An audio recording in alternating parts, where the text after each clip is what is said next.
So, you have a movie for me? Yes, sir, I do, and I already have Will Smith attached to it. Oh. Yeah, and his son Jaden. Oh, okay. Oh, come on, sir, don't react like that. He's the best actor for the job. Well, we haven't auditioned anyone. Yeah, no, I know, but Will Smith assured me he's the next big thing in Hollywood. Sounds like a pretty intense case of nepotism. Well, I'm pretty sure their health insurance will cover that. What? I just think people love Will Smith movies, you know, and with Jaden there, it's like two Smiths for the price of one. It will be nice to see that signature Will Smith charm on screen. Well, actually, his character's whole thing is that he's stone-faced and has no emotion whatsoever. Oh, kind of feels like that'll take away from the fun of a Will Smith movie. Well, this way we really give Jaden a chance to shine. Can Jaden shine? I guess we'll find out, sir. Okay. Anyway, so this is going to be the story of a super successful, famous guy and his son who's not as talented, but the whole family wants him to follow in his dad's footsteps. Yeah, agreed, 100%. No, sorry, that's the story of the movie. Oh, it is? It is? Sir, it's a sci-fi movie called After Earth, and humans have left Earth to go live on another planet. Okay. And Will Smith is going to play this guy called Cypher Rage. Pretty sure I just unlocked that character in Mortal Kombat. But then aliens are going to drop these monsters called Ursas, and these things are specifically bred and designed to kill humans. That's not good. Yeah, but the thing is, these things are blind, but they can smell the pheromones that humans release when they're afraid. They were specifically bred to kill humans, but the only sense they have is that they can smell fear. Can they smell blood? No, just fear. So if you can manage to not be afraid, you're invisible to them. It's called ghosting. Okay, but how do monsters move around in the environment without any senses?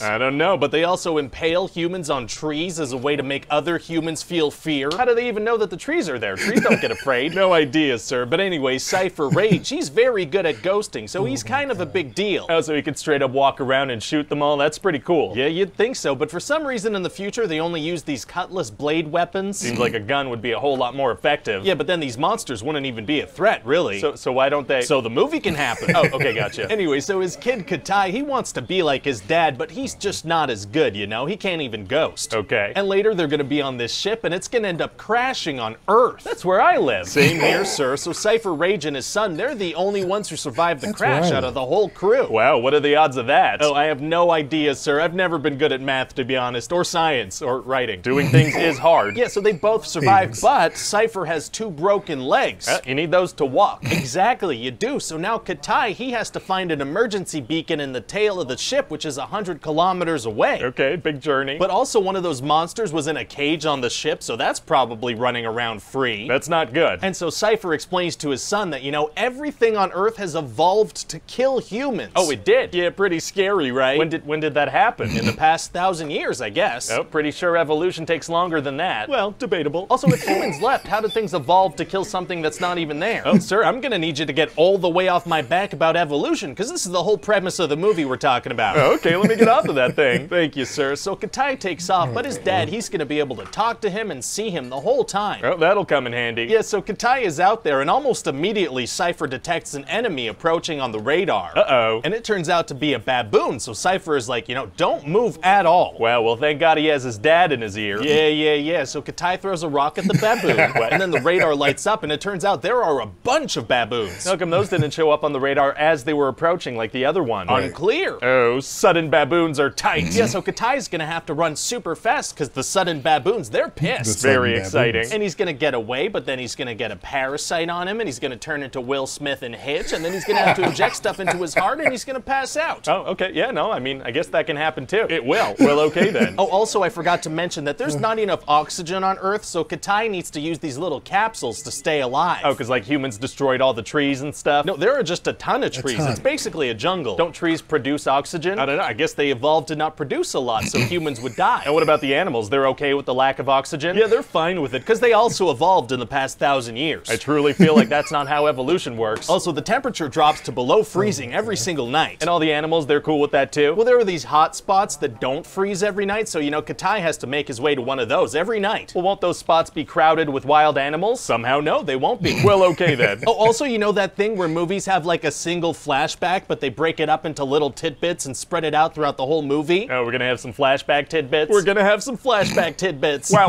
Yeah, it turns out that Katai had a sister who was killed by a monster, but he was safe because he stayed inside a little glass terrarium thing. Oh, so if they block off the fear pheromones, the monsters leave them alone? That's right. So do they make themselves like hazmat suits so the monsters can't detect them? Oh, that would have been a good idea, but instead they make suits that turn baby blue when you're cold. Oh, why would they have a suit do that? Well, to let the person wearing it know when it's cold. Cold lets you know when it's cold. And so will this suit. I guess that's helpful. Anyway, so at a certain point, Katai ends up breaking some of his oxygen capsules, and his dad finds out. Oh, so what does he do? Well, he's like, abort mission, son, come back to the ship. But aren't they both gonna die if he doesn't get the beacon? That's right, yeah. So he's telling his son, never mind, come back and let's just, you know, straight up die? That's right, Die yeah. together. Interesting strategy. But then Katai jumps off a frickin' cliff and gets picked up by a CGI bird. Okay. And then the bird tries to feed Katai to the baby birds, and then some big evil cats show up and Katai fights them, but all the baby birds, they die. Sure, you know, those things may as well happen. And then later, Katai's gonna be stuck out in the cold, and the bird's gonna show up and keep him warm. Oh, the bird protected him because he unsuccessfully protected the babies? Yeah, maybe it makes sense for a bird to do that. Anyway, then the bird dies. What? Why? Well, because of the extreme cold. Which it has not evolved to survive. Now you're getting it, sir.